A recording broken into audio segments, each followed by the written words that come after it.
تسجيلات إمام الزمان تقدم كثير اخوة فاضلين، عمر ابو حمد ونيكاراغوي،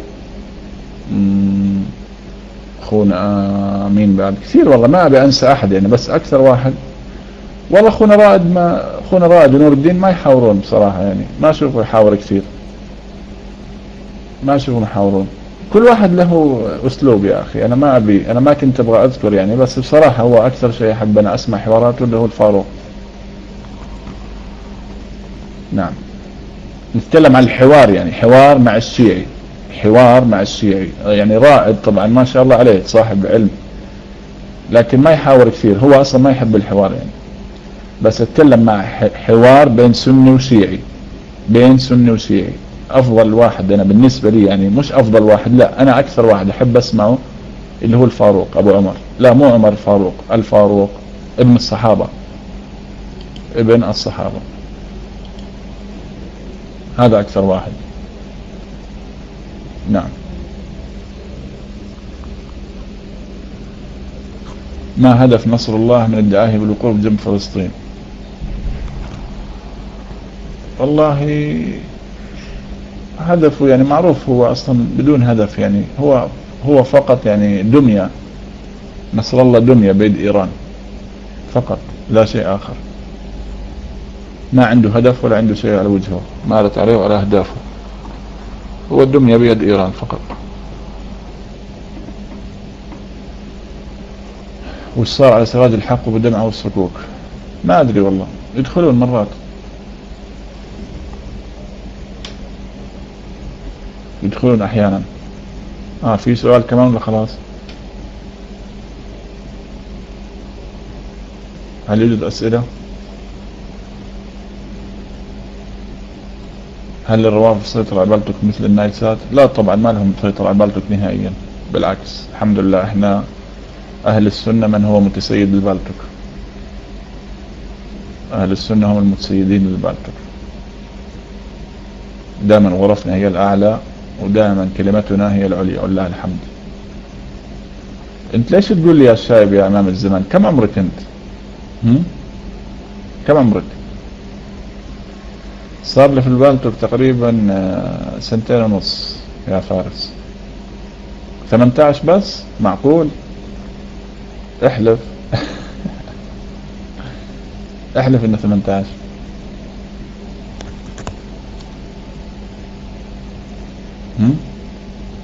18.5؟ احلف. 19؟ احلف. 19.5؟ احلف. توصل 50 يمكن انت اللي شايب اصلع. ماذا اكتسبت من محاورة الرافض؟ والله الحمد لله، لأن يهدي الله بك رجلا خير لك من حمر النعم. الحمد لله اهتدى على يدي أكثر من واحد ولله الحمد، هذا الشيء يعني كان أسعد أيام في حياتي. عباس وزينب العراقية، ما أدري ليش ما تدخل، ظاهر زوجها ذبحها ولا شيء، ما أعرف والله. زينب الله يستر عليها. اقرأ يا جعفر. معلومة جديدة، قال قبل قليل أحد المعلمين المشهورين بالعراق أن من قتل الحسين هم الشيعة، حيث استمعوا عليه في السفر وقتلوه وجاءوا به محمولا يقولون أن السنة قتلوه. هم الشيعة الذين قتلوه، معروفة هذه، هذا عند المفيد يقول خذلتنا شيعتنا. ليش اسمك جعفر الصادق؟ والله من حبي لهذا الإمام، بارك الله فيك، أنا أحب الإمام الصادق يعني، من كثر ما سمعت عنه وصرت أقرأ عنه كثير، فحبيت هذا الإمام فتسميت باسمه. طيب ايه، نعم. انت شيعي يا ساسة؟ انت شيعي؟ انا شايف نكت كم يوم، بس ما ادري، الظاهر انك شيعي هذا يا اخوان. ساسة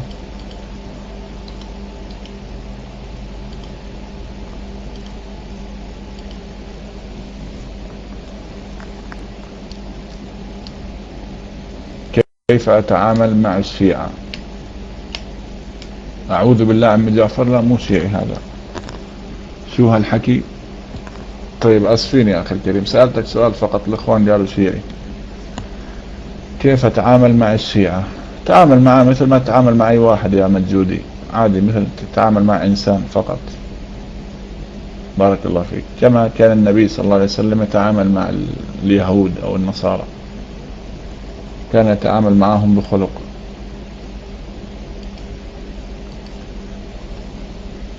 هل يجوز سبهم؟ لا طبعا لا يجوز، لا يجوز. النبي صلى الله عليه وسلم ما كان يسب اليهود.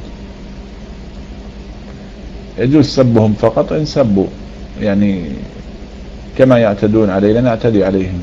أنا أسب اللي يسب فقط، طبعا اللي يسبني ما أسب عليه، اللي يسب الصحابة أرد عليه وسبه وسب دينه والعن أبوه. في سؤال كمان؟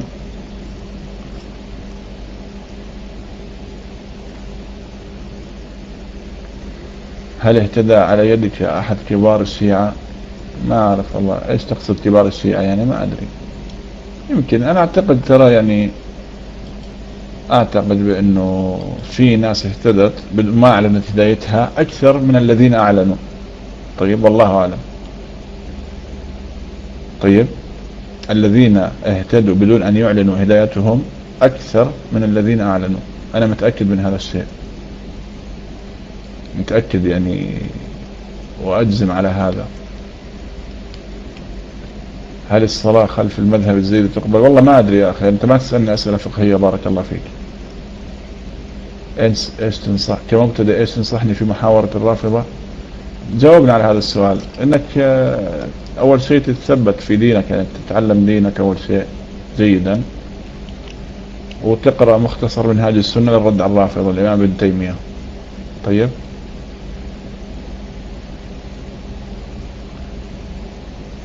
طيب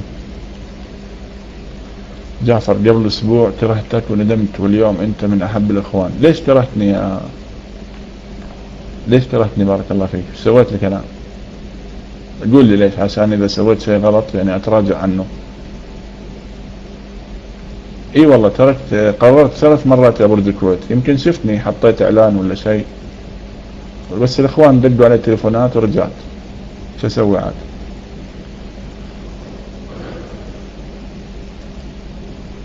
ليش يا أحمد كرهتني؟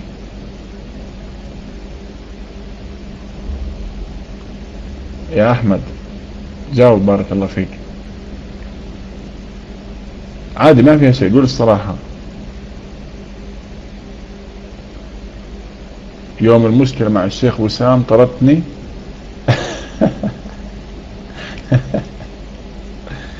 حياك الله يا رامي. والله يا أحمد ليش؟ وش كتبت أنت؟ إيش كتبت؟ إيش كتبت؟ ها؟ إيش كتبت يا أحمد؟ أنا ما أتذكر، تركت يمكن يومها 50 واحد ولا 20 واحد ما أدري. قلت أنت غلطان، بس هذا اللي قلته طبعا. بس أنت يعني جيت في الآخر، يمكن اللي في الأول قالوا أنت ما أدري إيش، أنت حقير وأنت كذا وأنت ما أدري إيش، صاروا يسبوني. أنا ما طردتهم يعني نصرة لنفسي، لا، لكن أنا طردتهم عشان ما يسووا بلبلة. عرفت يا أخي؟ تحب ناديك؟ ما أحب تناديني أبو إيش، بارك الله فيك، عادي تناديني باسمي. سبوني جماعة غرفة وسام، بارك الله فيك، للحين يسبوني. إذا واحد شافني على المايك، دخل غرفة عائشة أم المؤمنين وشافني على المايك يسبني. إيه، في سؤال كمان يا شباب ولا خلاص؟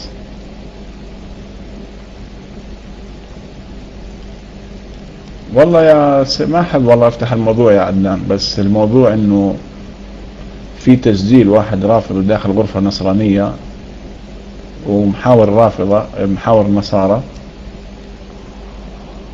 واتكلم على السنة والمسيحي قال له أنت الصحابة عندك كذا وكذا، يعني تكلم كلام بذيء، إنه في كتب الشيعة موجود هالكلام. فالإخوان اعترضوا على هذا الشيء، يعني جو كلموني بالخاص، خلاص خليه يوقف وكذا. فقلت له لو سمحت يا شيخ وسام المايك، أخذت المايك قلت له لو سمحت، وكان يعيد يعني يعيد الكلمة حقة المسيحي. طيب الصحابي كذا كذا، يمكن أنتم عارفين أنا ما أبي أقول هالكلمة يعني مثل قولهم في عمر مثلا أو عثمان. طيب فقلت لو سمحت يا أخ وسام اختصر، بس لأنه في ناس يعني ما تقدر تسمع هالكلام زين. فراح خرج من الغرفة، قلت له تفضل خذ المايك كمل. خرج من الغرفة بس، وزعلوا الناس، سبوا علي، حالتهم حالة. هذا هو.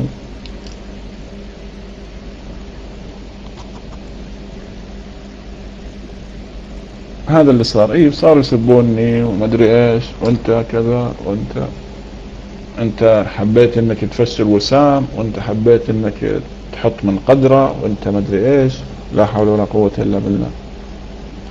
ايش هذا؟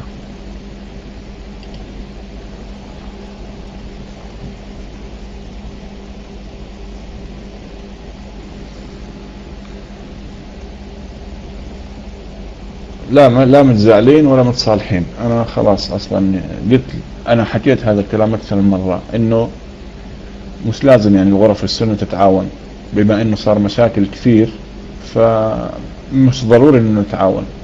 الاهم من هذا انه كافيني شرك وكافيك شري، احسن شيء يعني. كافيك شري، اكفيك شري وتكفيني شرك. خلاص لا تتكلم علي ولا اتكلم عليك، خلاص هذا احسن شيء. ما هو حاولنا يا احمد انه يكون في تعاون، لكن في نزاعات، فلذلك احنا نقول في نزاعات والكل يحكي على الثاني، فاحنا قلنا خلاص يكفيني شرك ويكفيك شري. واضح يا اخي الكريم؟ والله ما قلنا شيء يا بيور، يدعم الغرفة جزاه الله خير، واحنا ايضا ندعم، ما في مشكلة، ندعم بالاسماء، ما قلنا اي شيء. احنا ما قلنا اي شيء يا اخي، بس انا اذا ما تعاوننا كل واحد هذا المطلوب. في سؤال ثاني يا شباب ولا خلاص؟